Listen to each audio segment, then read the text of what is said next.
ब्रह्मणातिदम्ब।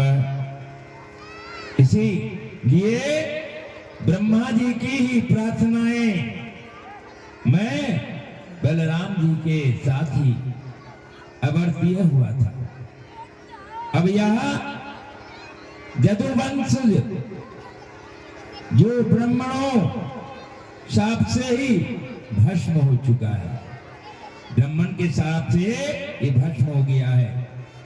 भारत परी ही फूट और युद्ध में नष्ट हो गया है। आज के 7वें दिन समुद्र इस पूरी द्वारिका को वह डुबा देगो। कुलंग में शाप नेखंग निक्षय तन्योचो अभिग्रहता समुद्र सप्तमे अहदेयान पूरी चो ये नवदेशति। प्यारे उद्धव, जैसे क्षण में ही मर्त लोग का ही परित्याग कर दूंगा, उसी क्षण इसमें ही सारे मंगल नष्ट हो जाएंगे और थोड़ी ही दिनों में पृथ्वी कलयुग का ही बोलबाला हो जाएगा। जब मैं इस पृथ्वी का त्याग कर दूंगा, तब जो है तुम इस पर में मत रहना, क्योंकि साधु उद्धव है। कलयुग में अधिकांश लोगों की रुचि अधर्म में विलीन हो जाता है। अच्छा, अधर्म तो हुआ, लेकिन अधर्म कितने प्रकार का होता है? अधर्म जो है तन से भी होता है, मन से भी होता है, और धन से भी अधर्म किया जाता है। ये सत्य है। इसके लिए उन्होंने उद्धव जी कहा कि भगवान आप ही समस्त ही योगियों की गुप्त पूंजी, योगी के कारण योग योगेश्वर कहे जाते हैं। आप योगेश्वर हैं इस पृथ्वी पर। यह बात तो उन्होंने बताया, बता करके उन्होंने प्रस्थान कर जाते हैं। अब आपके पास महाराज की लीला भी होगी, जिसमें हमारे भोला बाबा आएंगे और महाराज होगी। इस प्रकार उनकी उपस्थित होगी। अब वहां तो उत्सव ही उत्सव हो रहा है। उस उत्सव में सबके सब एकाग्रचित्त होकर के उत्सव की वह सर्वसाधारण ही नहीं, विशेष रूप से ही लोग मनन चिंतन रसास्वादन किया करते हैं। भगवान गुरुकुल में भी गए हैं। संदीपनी मुनि के आश्रम में, और हमारे सुदामा जी तो सुदामा जी, जो भी विषय वस्तु आती है इसमें सब देवता ही स्वरूप होते हैं। चाहे अकुर जी हो, सुदामा जी हो, कोई भी हो, जो भी आते हैं वो देव रूप ही बन के आते हैं। इसमें कोई भी दुमत की बात नहीं है। बशर्ते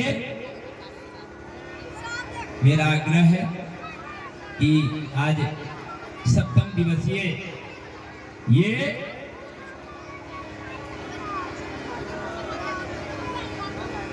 भागवत कथा की सप्तम दिवसीय है, जो आपको गा के बजा के नाच के गान करके भगवान के समक्ष ये भक्ति भाव प्रदान करके ही हमारे गायक, नृत्य कलाकार, मैया, बंधु बांधव, भाई, सखा पात्र जो कोई हैं, सो आनंद लेकर के और इस नगर को धन्य बना देते हैं। चाहे भागवत कहीं भी होती हो, वो आनंद ही आनंद मचाने का चीज है।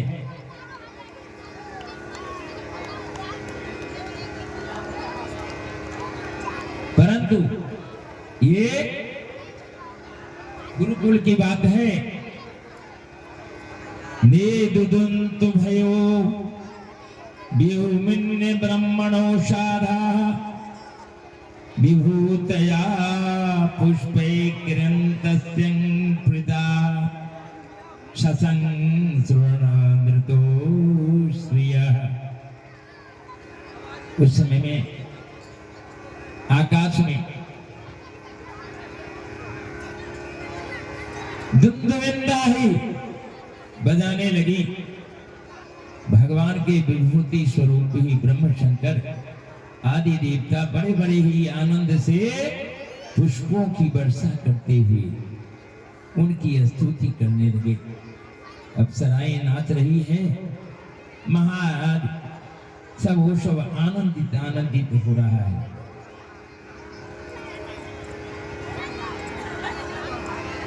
अब इसमें जब वह श्री कृष्ण बलराम का यज्ञोपवीत और गुरुकुल में प्रवेश, जब तक कि यज्ञोपवीत नहीं होता है तो गुरुकुल की आज्ञा नहीं प्राप्त होती है।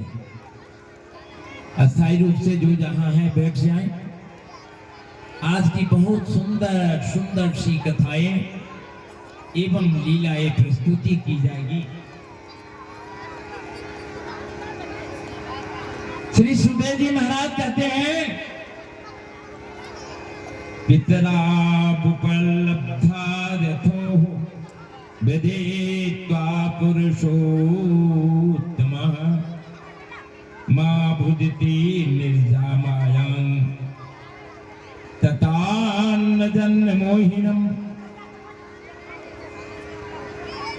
श्री सुखदेव जी कहते हैं, ये परीक्षित भगवान श्री कृष्ण ने देखा कि माता पिता को मेरे ही ये स्वर्ग मेरे ही भगवत भाव का ही ज्ञान हो गया है, परंतु इन्हें ऐसा ज्ञान होना ठीक नहीं। इससे तो ये पुत्र स्नेह का ही सुख नहीं। भगवान श्री कृष्ण बड़े ही भाई बलराम जी के साथ ही अपने माँ बाप के पास ही जाकर के अद्भुत पूर्ण और विनय से झुक करके मेरा माँ मेरे पिताजी इस शब्दों में उन्हें प्रसन्न करते हुए कहने लगे। सर्वार्थे संभवो देहो जनितं पोषितो यतः न तयो याति निर्वेशंग पितृमर्त्यो शतायुधाः। कोई मनुष्य 100 वर्ष तक के ही जी करे माता पिता की सेवा कर रहे हैं, तब भी वह उनके उपकार में उत्तीर्ण नहीं है। जो पुत्र सामर्थ्य रहते भी अपने माँ बाप को शरीर और धन से सेवा नहीं करता है, उसके मरणोपरांत यमदूत उसे उसके अपने शरीर का मांस खिलाता है। जो पुत्र, ये कोई ऊपर से नहीं कह रहे हैं, ये भागवत महात्मा की कथा में है कि जो पुत्र माता पिता की सेवा सत्कार नहीं करता है, कमा के भोजन नहीं कराता है, तो जब मरता है तो उसको शरीर का मांस काट करके जमराज का दूत जमदूत उसको भोजन कराता है कि तुमने माता पिता की तो सेवा की नहीं, ये अपने मांस तुम खाओ। अब इस प्रकार है तो वह कह दिया